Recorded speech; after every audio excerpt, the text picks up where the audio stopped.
अस्सलाम वालेकुम dear students, I am करीम खान। आज के इस लेक्चर के अंदर एक्सरसाइज 1.5 क्वेश्चन नंबर 6 को डिस्कस करेंगे। क्वेश्चन नंबर 6 के दो पार्ट हैं और इसके फर्स्ट पार्ट को देखें जरा कि हमें A B whole inverse is equal to B inverse A inverse को प्रूव करना है, जबकि हमारे पास A B and D 3 matrices दिए गए हैं। तो इस पहले पार्ट के अंदर डी का कोई काम नहीं है। A B whole inverse is equal to B inverse A inverse. अब इसको हम इसकी लेफ्ट हैंड साइड लेंगे, A B whole inverse. A B whole inverse find करने से पहले हम सबसे पहले क्या करेंगे कि ए और बी मैट्रिक्स का आपस में मल्टीप्लाई करेंगे इनको, और ए बी को मल्टीप्लाई करने का वही हमारा पहले वाला तरीका। क्या करेंगे, फर्स्ट रो को पहले कॉलम से और सेकंड रो को उसी कॉलम से मल्टीप्लाई करके ऊपर नीचे लिखेंगे, थोड़ी सी स्पेस छोड़ेंगे, फिर फर्स्ट रो को सेकंड कॉलम से लिखेंगे, फिर इसके बाद सेकंड रो को हम सेकंड कॉलम के साथ मल्टीप्लाई करेंगे। और ये मेथड अप्लाई करने के बाद हमारे पास ये सिनेरियो आएगा और ए बी हमारे पास मैट्रिक्स आ जाएगा -16, -8, 6 एंड 0।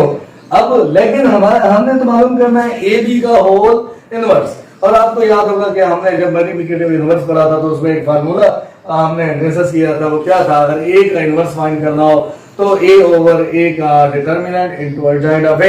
इसी तरह अगर ये हमारे पास ए बी दो मैट्रिक्स का इकट्ठ है तो फिर हम फार्मूला भी इकट्ठे वाला लगाएंगे। तो क्या करते हैं, हम ए बी का डिटर्मिनेंट निकालते हैं। बस सिंपल ये होता है। तो ए का डिटर्मिनेंट निकालते हैं, यहाँ पर दो मैट्रिक्स का मल्टीप्लिकेशन है तो हम क्या करेंगे, दोनों मैट्रिक्स के मल्टीप्लिकेशन का फिर हम डिटर्मिनेंट लेंगे, ए बी का डिटर्मिनेंट। ए बी हमारे पास क्योंकि एक सिंगल मैट्रिक्स होने की वजह से इसका डिटर्मिनेंट उसी तरीके से निकालेंगे कि डायगोनल एंट्रीज और नॉन डायगोनल एंट्रीज को मल्टीप्लाई करके दरमियान में माइनस का साइन लगाएंगे। पहले डायगोनल एंट्रीज को मल्टीप्लाई करेंगे, फिर उसके बाद नॉन डायगोनल एंट्रीज को मल्टीप्लाई करेंगे, दरमियान में माइनस लगाएंगे। 16 0 0 और 6 8 48 और माइनस माइनस प्लस। हमारे पास ये क्या होता है कि -48 हमारे पास इस ए बी का डिटर्मिनेंट है। ए बी का क्या है, डिटर्मिनेंट। अब हमें क्या चाहिए, ए बी का इनवर्स, ना के डिटर्मिनेंट। डिटर्मिनेंट तो उसकी रिक्वायरमेंट है, तो उस रिक्वायरमेंट को पूरा करने के लिए हमें डिटर्मिनेंट मालूम किया। इसके बाद हम ए बी का एडजॉइंट फाइंड करेंगे। एडजॉइंट क्या होता है, डायगोनल एंट्रीज की प्लेस चेंज कर दे और नॉन डायगोनल एंट्रीज के साइन चेंज करने से हमें उस मैट्रिक्स का क्या होता है, इनवर्स एडजॉइंट फाइंड हो जाता है। अब इस बात को देखते हुए हम क्या फाइंड करेंगे कि ए बी का होल इनवर्स, वही फार्मूला 1 ओवर ए बी का इनवर्स।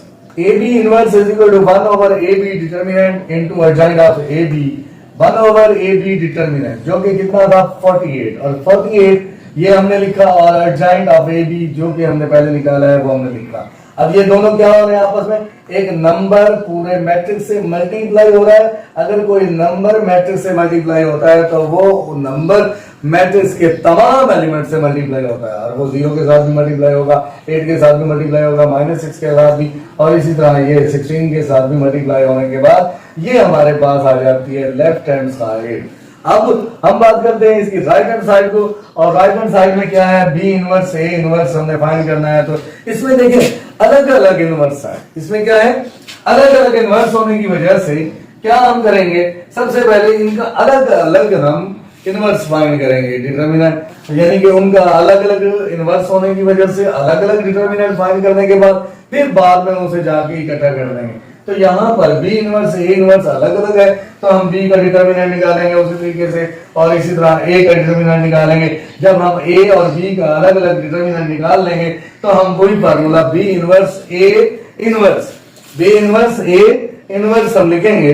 तो बी इनवर्स ए इनवर्स के लिए हम उसका अलग अलग, बी इनवर्स का फार्मूला ये है मल्टीप्लाई, ए इनवर्स का फार्मूला ये है, इन दोनों को मल्टीप्लाई करना। पहले तो हम वैल्यूज पुट करेंगे, वैल्यूज पुट करने के बाद 1 ओवर 6 भी एक नंबर है, 1 ओवर 8 भी एक नंबर है, मगर ये एक मैट्रिक्स है और ये एक मैट्रिक्स है। मैट्रिक्स को मैट्रिक्स से मल्टीप्लाई कर दें और नंबर को नंबर से मल्टीप्लाई कर दें, फ्रैक्शन वाला रोला खत्म हो जाएगा कि बटा में लिखी हुई रकमों की वजह से बच्चा परेशान होता है, जिसकी वजह से उसका क्वेश्चन गलत हो जाता है। तो फिर हम क्या करते हैं, नंबरों को नंबरों से मल्टीप्लाई करें और मैट्रिक्स को मैट्रिक्स से मल्टीप्लाई करें। 1 को 1 से 1, 6 को 8 से 48, इसके बाद इन दोनों मैट्रिक्स को आपस में मल्टीप्लाई करेंगे, और मल्टीप्लाई करने का ये तरीका 1 ओवर 48, और वही तरीका मल्टीप्लाई करेंगे, और ये -2 और +2 और 0 और +8 और माइनस का 2 और माइनस का 4 और 0 और माइनस का 16।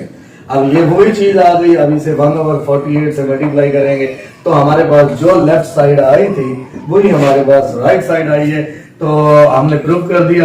That's it. हाँ, इसका जो दूसरा पार्ट है ना वो सिमिलर है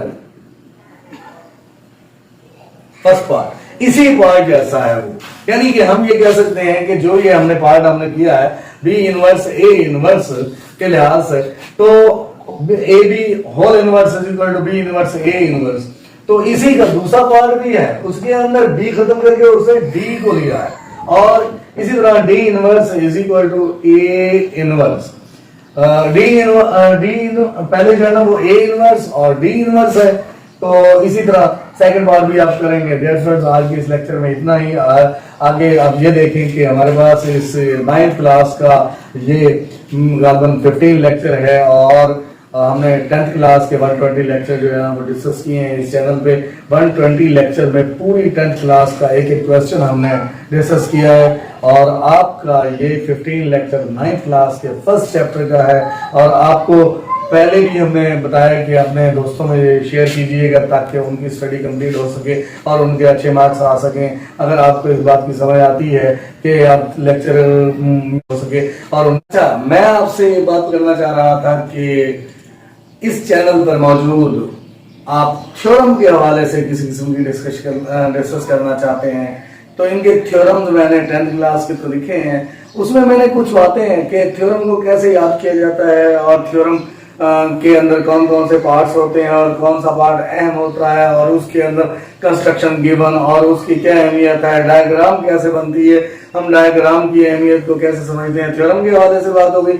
इसके अलावा मैंने पेयरिंग स्कीम जो मैथमेटिक्स की है 9th क्लास की और 10th क्लास की, तो वो भी मैंने इसका लेक्चर जो है वो डिस्कस किया है, तो उसको भी आप जरूर देखिएगा ताकि जो है ना वो आप उसकी मैथमेटिक्स के 9th क्लास की या 10th क्लास की जिसको जरूरत हो तो वो पेयरिंग स्कीम जो हर चैप्टर से या किस चैप्टर से कितने सवाल आएंगे, शॉर्ट आएंगे और लॉन्ग कहाँ से आएगा, और थ्योरम आपका कंपल्सरी होगा, या इस किस्म के जो पेयर बनाए जाते हैं कि ये पहला पार्ट है, दूसरा पार्ट है, तीसरा पार्ट है, एमसीक्यूज कितने चैप्टर्स के हैं और कितने आने हैं, हर चैप्टर से कितने होने हैं, यानी कि ये तमाम बातें मैंने उस लेक्चर के अंदर डिस्कस की हैं। जो लेक्चर हमारे पास पेयरिंग स्कीम का है तो आप लिख सकते हैं pairing scheme by Kaleem Khan, pairing scheme by Kaleem Khan 2023। आप ये लिखेंगे तो आपको पेयरिंग स्कीम मिल जाएगी। और बाकी लेक्चर के हवाले से किसी किस्म का प्रॉब्लम हो तो आप जरूर कीजिएगा। इंशाल्लाह मिलते हैं।